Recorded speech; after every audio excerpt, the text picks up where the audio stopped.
ગુજરાત સરકારના આ વર્ષ 2026-27ના બજેટની વાત કરીએ તો ગુજરાત હંમેશા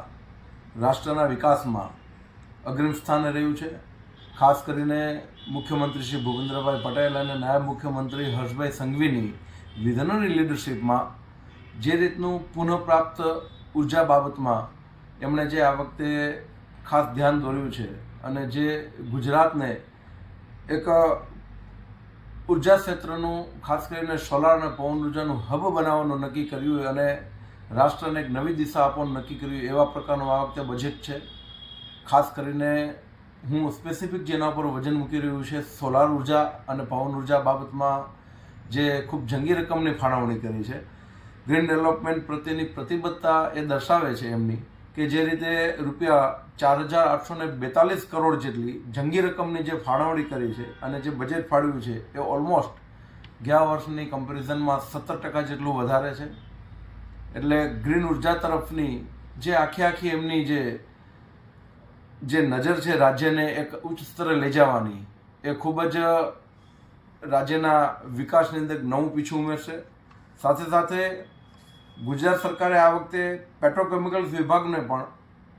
અને ખાસ કરીને એની કમ્પેરિઝનમાં જે પુનઃપ્રાપ્ત ઉર્જા માટે જે પ્રોત્સાહન આપવા માટે વિશેષ ધ્યાન આપ્યું છે એના ઉપર એક નજર કરીએ તો હું માનું છું કે સોલાર અને પવન ઉર્જામાં આ ગુજરાત દેશનું અગ્રીમ સ્થાનમાં રાજ્ય બની રહ્યું છે. 38,000 મેગાવોટથી વધારેની ક્ષમતા ધરાવતું એમાં પણ આપણે ગુજરાત આગેવાની કરે છે. વિશેષમાં કિસાન સૂર્યોદય યોજના દ્વારા લાખો ખેડૂતોને દિવસે પણ વીજળી મળી રહે એ પ્રકારનું આખું એક જબરદસ્ત આયોજન છે, જેથી કરીને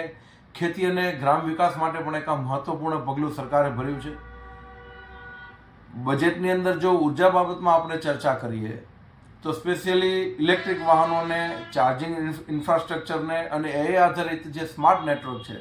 એને પણ ડેવલપ કરવા માટે ભવિષ્યની ઉર્જા વ્યવસ્થાન આખું ઇન્ફ્રાસ્ટ્રક્ચર ગુજરાત તૈયાર કરવા જઈ રહ્યું છે. આદિજાતિ અને સાગરકાંઠાના જે નવા સબસ્ટેશનો અને વીજ જોડાણો દ્વારા જે વિકાસ માટેની એક જે ભાર મૂકવામાં આવે છે કે સાગરકાંઠાના લોકોનો જે વિકાસ થાય, વીજળીની કોઈ તે અછત ન રહે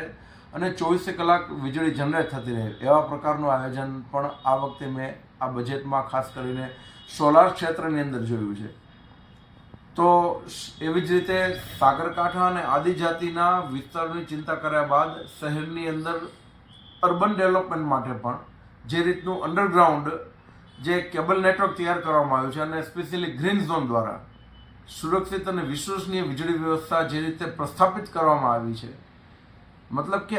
આખું જે એન્ટાયર ડેવલપમેન્ટની જે આખી બ્લુપ્રિન્ટ ડિઝાઇન જે સૌર ઉર્જામાં કરી છે એ ખરેખર આવનારા દિવસોમાં વિદ્યાર્થીઓ, યુવાનો,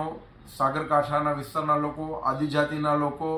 સાથે સમગ્ર ગુજરાતની પ્રજાને સૌર ઉર્જામાં પુનઃપ્રાપ્તિની જે ઉર્જાની જોગવાઈઓ છે એના ઉપર ખૂબ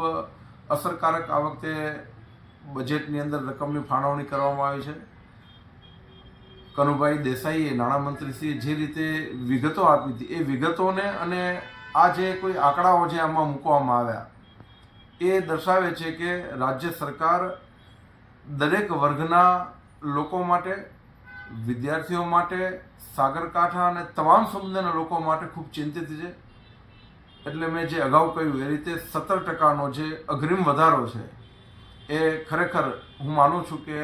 આ વર્ષની અંદર ગ્રીન ઉર્જાની અંદર એક બહુ મોટું ડેવલપમેન્ટ ગુજરાત કરવા જઈ રહ્યું છે. રાષ્ટ્ર માટે હરણફાળ છે અને સ્પેશિયલી જો વાત કરીએ તો ગ્રીન ઉર્જા, ગ્રીન ગ્રોથ અને આત્મનિર્ભર ભારત માટેનું ગુજરાત આ વર્ષની અંદર મોડેલ સ્ટેટ બની રહેશે એવી મને અપેક્ષા છે.